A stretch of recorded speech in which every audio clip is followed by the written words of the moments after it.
Hey, welcome to BroTunes. Usually this channel is meant for cool little art pieces that my brother and I do, like cartoons or skits and things like that.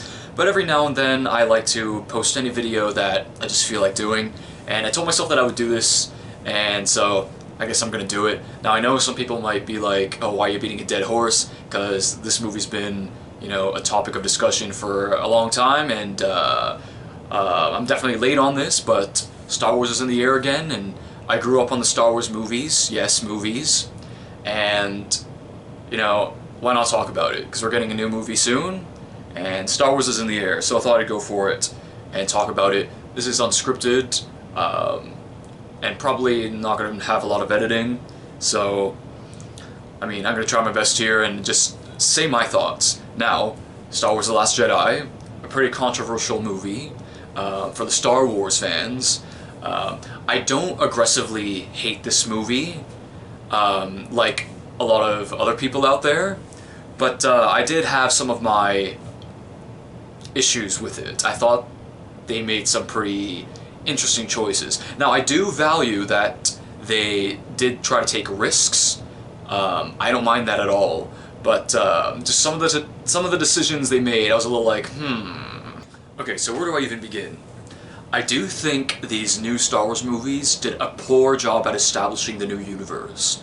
We're supposed to believe that there was a world after the Empire has fallen. We didn't get really much of a taste of that. We only got what looked like Coruscant being blown up by, you know, the new weapon of the day. And they didn't give us an establishing feeling towards this new and glorious, you know, new life after the Empire. Now, Luke Skywalker was supposed to be a legendary hero, bringing peace to the galaxy, if you will, along with the rebellion, which would become the new, you know, the new government.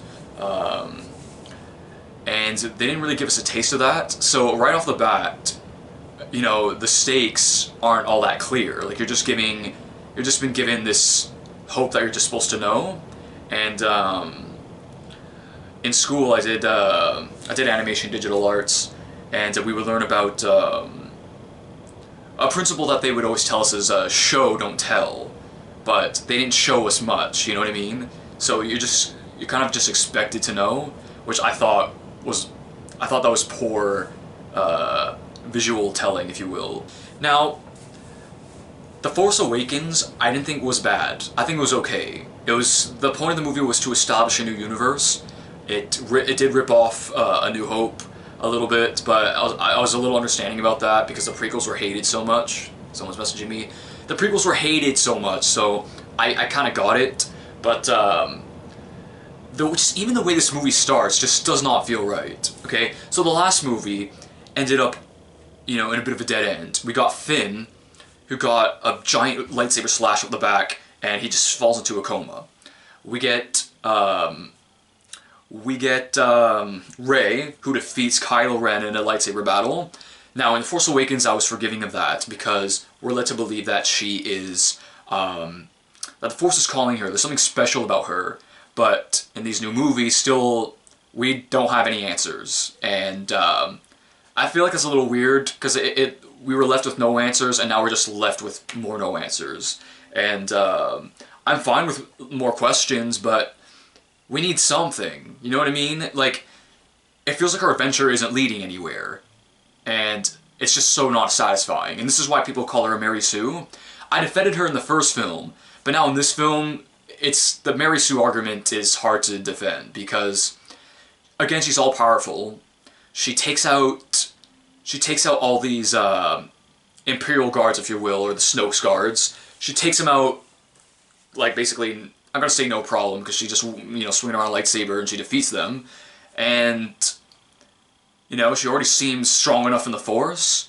Now, I know the Force is calling people, but we still don't have an established story on that, or an idea. They haven't showed us that. Now, are they gonna wrap all this up in the third movie? I guess they kind of have to, but it still feels very silly that we're watching a person just achieve such great power with nothing. And that kind of brings me to the training part, where we have Luke Skywalker, and we barely see him train her, which, you know, a Star Wars fan like me, one of the biggest things I was excited for was to see Luke Skywalker and what he became. And the idea that he was training up a new Jedi Order sounds amazing. And how cool would it be to see him, how he would train a new Jedi Order, because the Jedi Order is gone, so it's not going to be the same. You know, it's not going to be those little kids going wah wah wah. He's going to have his own way of teaching. He brought them to the school, and then we could have seen how Luke would train the new Jedi, his perspectives, and how cool would that have been to see his students and them learning and him teaching the philosophy of the Jedi and how he learned it, his adventures, you know, all that stuff. But we don't know any of that, and but I'll get to all that stuff a little later. But what I wanted to start with was Finn. The movie kind of starts with him where he wakes out of his coma. Now his only purpose is that he cares about Rey. That's it. So that's basically his only story. And then he had the whole Casino Planet scenario, which was such a waste of time. But Finn is a really cool character, but he's so utterly wasted. So we have a guy who used to be a stormtrooper who was basically brainwashed into like a fascist cult movement thingy, if whatever you want to call it, and their plot is to take over everybody. So you could have an interesting spin there where he's got a chip on his shoulder, where the outside world is completely, you know, it's very foreign to him. They could have had a story like that. Now he leaves the First Order, and we don't even get much of a feel like that. Like, I guess he finds friends, which is cool, but you'd figure they would touch on a story based around how he was trapped in this movement, if you will, or this cage that he had to stay in. And on top of that, he's been severely wounded by Kylo Ren. So on top of that, he should have another chip on his shoulder. I feel like that should have been a bit of a focus for him, but his focus ends up being distracted by trying to get whatever they needed to get off of this Casino Planet, which that story was pointless anyway, because at the end of the day, the dude they were after sabotages them, and it was like, what was the point? Like, it was such a waste of time. And you could have had some deep psychological stories for Finn, who's been trapped in a box this whole time, and now he's finally free. So we could see how this new freedom is treating him. Remember, he wanted to run. He wants to run as far away from the Empire, or the First Order, as fast as he could, because he knew what they were up to. And they could have touched on his he's in a struggle with that, battling with that. But he just goes off on this adventure, and they freed animals and things, I guess. Yeah, that was... Most people agree that that was a waste of time, because it was. Okay, again, severely disappointed that Rey didn't get any real training, because now we could see more... We could see a new angle of the Force through Luke's eyes, because we always got it through Yoda or Obi-Wan, but now we have Luke, a seasoned Jedi who's been secluded, he's been alone, he's been the only Jedi, so we get to see what he can do, right, with teaching Rey, but not much... You know, he didn't really train her much. You know, I would have loved to have seen like a montage scenario for her getting better and actually understanding the Force, so it becomes believable and interesting that she's activating all this power. But we don't get to see that. Okay, now let's talk about Luke. So everybody was excited to see Luke again, and you know, the storyline that he's depressed and down over his students being killed by Kylo Ren, I do think that's a good story and a compelling story. But I do have to agree with Mark Hamill's first analysis of his character that was being written for The Last Jedi, that how could a guy full of hope be utterly hopeless? A guy who fought to get Vader back to the good side just utterly give up. I do think that's a little silly. I think him being depressed and sad and having no will to get back out there as the legendary Luke Skywalker. That's a good story, and it's interesting, it's compelling.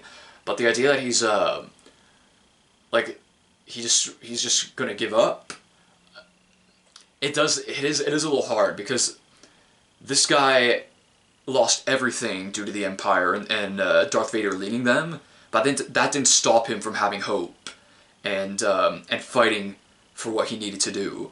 So, I mean, I do think it's alright, like that angle, but then he's giving up on the Jedi itself and all this stuff. I do think him battling with his faith and philosophy, if you will, is interesting, but I do think they took it to a place where it's like, it doesn't feel like Luke anymore, you know what I mean? And a big part of the Jedi philosophy is to keep the peace, and he's just not going to believe in that anymore. I do get that, you know, it is an interesting plot that he would be sad and, you know, sad and like destroyed inside after something that had happened. And I think it could have been more on Luke. You know, maybe Luke's hope, Luke's hope ended up turning on him. So let's say Kylo Ren was turning, but Luke just, his hope in Kylo, you know, failed him. So his hope didn't matter, like Kylo turned anyway, type of thing. And the idea that he was just gonna, like, he was just gonna cut him down and kill him, again, Luke literally fought to get his father back to the good side. He threw away his lightsaber and refused to fight him in Return of the Jedi. That's Luke's character. So the idea that he was just gonna, like, cut him in half, yeah, it just felt a little silly. It felt like they could have, again, the angle was cool, but I felt like they could have swayed that a little better. Like Luke standing over his Padawan and family with a lightsaber about to slice him in half feels really off, just saying. Now, something I did like was kind of the more interesting things that they did with the Force, doing that Force Skype thing that people always talk about, where they're connecting with each other. I thought that was interesting. You know, they played around with stuff like that, which I thought was pretty cool. Now, once again, that casino scene, we don't even need to talk about it because it's so irrelevant. It was such a waste of time to the movie. Now let's get to the Yoda scene. Now this is one of the scenes that bother me. Okay, so we have Yoda. Okay, I guess. Okay. And he burns the Jedi, the sacred Jedi texts, or the little sacred Jedi little sanctuary thing there. And it's a little silly because since when in the movies anyway, did they ever enlighten us that Force ghosts can just simply have influence over matter? So that means Yoda could technically cut in at any time. Why can't he just set Kylo Ren on fire or something like that? You know what I mean? But I guess, see, people are always going to argue with the Force, if the Force wills it. So maybe the Force doesn't will that Yoda, you know, do all this. But in a way, Force ghosts kind of make it seem like they have their own will. Remember in Empire, and the originals were when Obi-Wan talks to Luke as a Force ghost, he is imposing some of his will. Remember, Luke wanted to go see his friends, and they didn't want, Yoda and Obi-Wan didn't want Luke going. So that does have a piece of their will involved, like their perspective, unless the Force wills that too. It just makes it more complicated, right? So, something I didn't like about the Yoda scene was, so he burns the books. Now, one reason why I don't like that scene is, Yoda goes and tells Luke, basically he tells Luke that, that Rey doesn't need the books, okay? But then he basically says something like this, where whatever she needs is inside her, not in the books, which I thought was kind of silly, because Star Wars Jedi is a way of life. It is a religion, if you will. It is a philosophy. It is a school of thought. So this is something you learn. This is something you were trained in. And this is something that you have to, you know, give yourself to, you know. Yeah, the Jedi is like a movement or again, it is in a sense a religion. Like even in the old Star Wars movies, they called it a religion or ancient religion or whatever, and it also has a philosophy to it, a way of being. So it is something you have to be trained into. The Jedi is, you know, a specific something. It is a something you have to go to. You got to learn about it. You got to go to school for it. You know, they had the Jedi Temple, right? Now, anyway, my point was for all that is that scene kind of made it seem like the idea of the Jedi Order is obsolete, and it just threw away whatever we got in the prequels and the idea that we have an established order for the Jedi. Which, you know, they had kind of had conflicts in ideas sometimes. Like we had Qui-Gon Jinn, who didn't always abide by their belief system, which was, I mean, that's cool, but Yoda, who's the master of all of this, made it seem like learning to be a Jedi is obsolete, because it's almost like they said, oh, if you have the will to do good and you have the Force and you wield a lightsaber, that means you're a Jedi. No, that's not what it is. It just makes you a Force user with a lightsaber. That's it. You know, the Jedi is something. It's not just you have the will to do good inside of you. Maybe he can say she has the will to do good inside her, and that's pretty great, and she can use the Force, so, but that's not what the Jedi is, and I felt like it completely ignored that. Now, something that I didn't mind, that people were really bothered by, was Snoke, and Snoke was killed. When Snoke was killed, I thought that was absolutely hilarious, because people had all these silly theories about this and that, and when it totally got thrown into their face, I thought it was hilarious. I don't mind when people take risks like that, but again, we have to make calculated steps. The one problem I have with that is that he was an established bad guy. We didn't get much off him. Like, we don't know that much about him, and now he's just got eliminated. But a piece of me isn't that bummed by it, because the real story's about Kylo, right?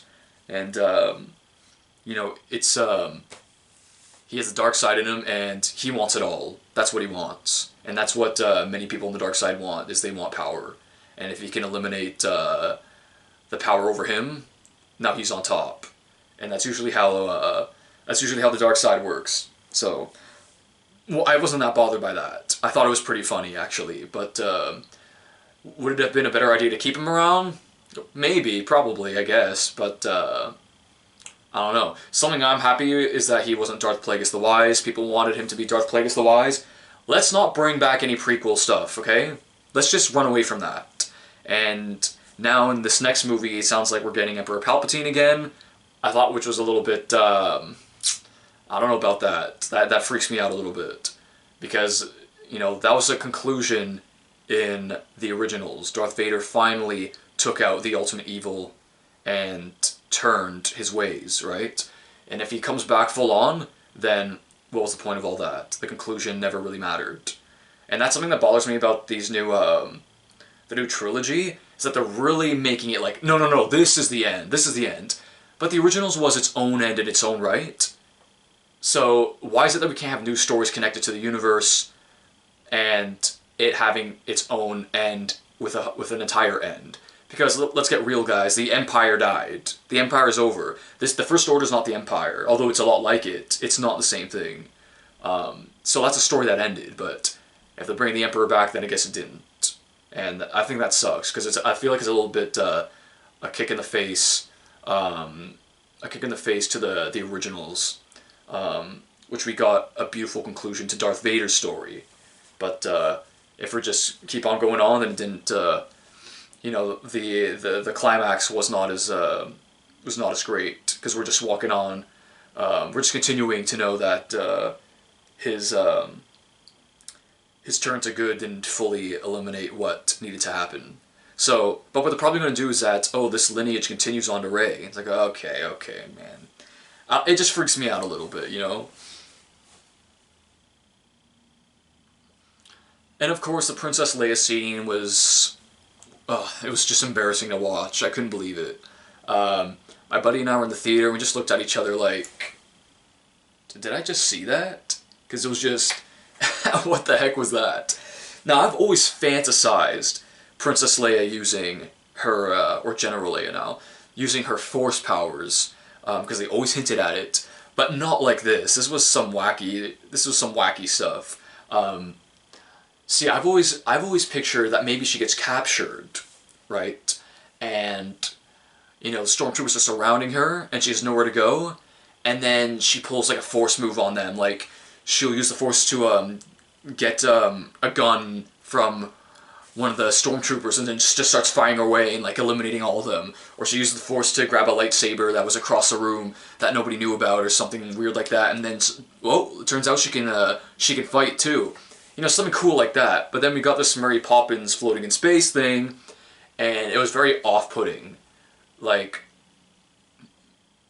yeah, it was just, it took me out of the movie, and it kind of became, you know, it kind of became a little bit of a corny, laughing, reoccurring afterthought that Princess Leia was floating around in space like, wee. Yeah. I also think it was interesting that the rebellion is basically no more. There's like 13 people left. How is that? We had a whole established New Republic, which took out the Empire. Are they scared? Is that why? Remembering the Empire? They could have told us something like that. Like, that's a little bit more understanding. Where, just the New Republic and the new powers that be are just too afraid to fight because they know what the Empire that came before was capable of. You know, with their deadly weapons. Things like that. I mean, they could have elaborated on that, but so far it's just like, nobody's coming, nobody's coming. Or was there a grand scheme where these people were threatened, and that's why they didn't come? Like, they need to elaborate on that more, because right now it's just like, oh, nobody's coming. Okay. Again, like this next movie, it could fix some things, but the movie would have to be a million years long to try to, you know, bring things in.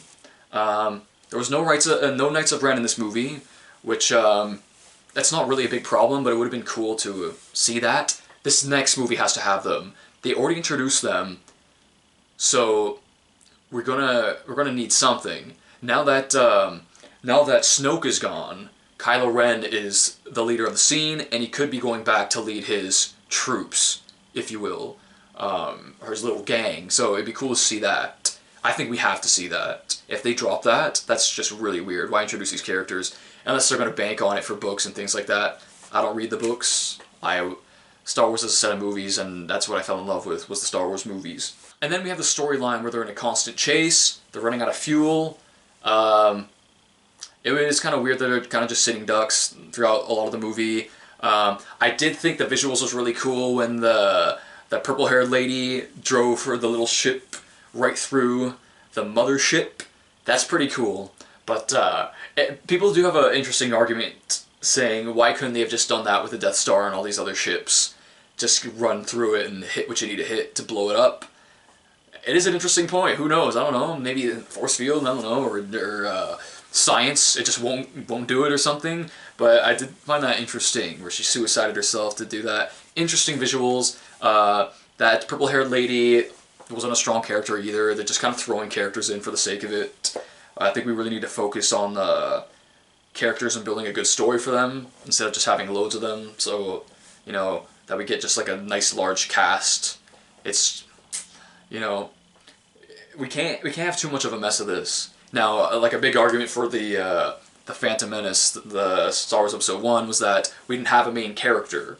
I thought that was a compelling argument, because it's kind of true. Who's the main character? Qui-Gon? I feel like it's Qui-Gon, sort of, but not really. I don't know what else to say. I just felt like, I told myself a long time ago that I would one day say what I felt about that movie, and I always describe that movie as, I left the movie kind of like this, just thinking about what just happened, where The Force Awakens I saw and I was pretty pumped afterwards. I was like, wow, alright, yeah. But still, they gotta work this out in the next movie, because I felt like they made some strange decisions with Luke, with establishing this new world. Finn, utterly wasted. Such a cool character, utterly wasted. We get that line at the end where she's like, It's like, oh, we don't win by killing what we hate. We win by saving what we love. It's like, what? You're all about to die. All of you. That doesn't make sense. You better fight, or else you're all gonna die, and there will be no one to love. You know what I mean? So, yeah, that was a dumb line. And then Finn and Rose kiss, and like it's kind of weird. And I don't mind if there's a love triangle. That'd be kind of funny, but because he's supposed to be crushing on Rey, which I thought was pretty cute. The first girl he's ever seen, who wasn't outside of his, you know, his first order bubble, if you will. So. I don't know what else to say. Again, this is messy. This video probably sucks. But I just want to say what I had to say, just because I felt like it. Again, I don't hate the movie as much as other people, but I do have a lot of problems with it, and it does sit in the back of my mind, like, why do they make these choices? It's pretty, like, what's going on here? I really wonder what would have happened if J.J. Abrams didn't let the Star Wars go, but he's back. So he's got things to fix. He was the one with the original vision. I did appreciate that they tried to go for risks, but it came across as kind of weird choices, in my opinion. And Luke drinking the green milk, that scene doesn't bother me. It made me laugh, honestly. Yeah. Anyway, I guess that's all I have. Again, this video probably sucks, but I told myself I would do it, so here it is. If people watch it, then people watch it. So, yeah, we'll see what happens in this next Star Wars movie. I'm excited, but also a little freaked out, because Star Wars is very sensitive, and I know people are like, oh, it's just movies, and you toxic fan this, toxic fan that, but I love Star Wars, and I want the stories to be solid and consistent. You know, if you're a person that devotes so much time and, you know, emotion into something, you want it to thrive and be good, and how you would envision it. And I don't think there's any problem with being passionate like that. And you have every right not to like a movie. You know, people often complain about toxic Star Wars fans. Hey man, you're gonna have your opinion on the movie. That's just how it's gonna be. Just like when this next one comes out, people are gonna have their opinion, especially the passionate ones who grew up on the franchise. So anyway, yeah, who knows if anyone's gonna watch this. I don't even think much people watched the last video. So anyway, I made it. So there it is. Star Wars The Last Jedi. Peace out.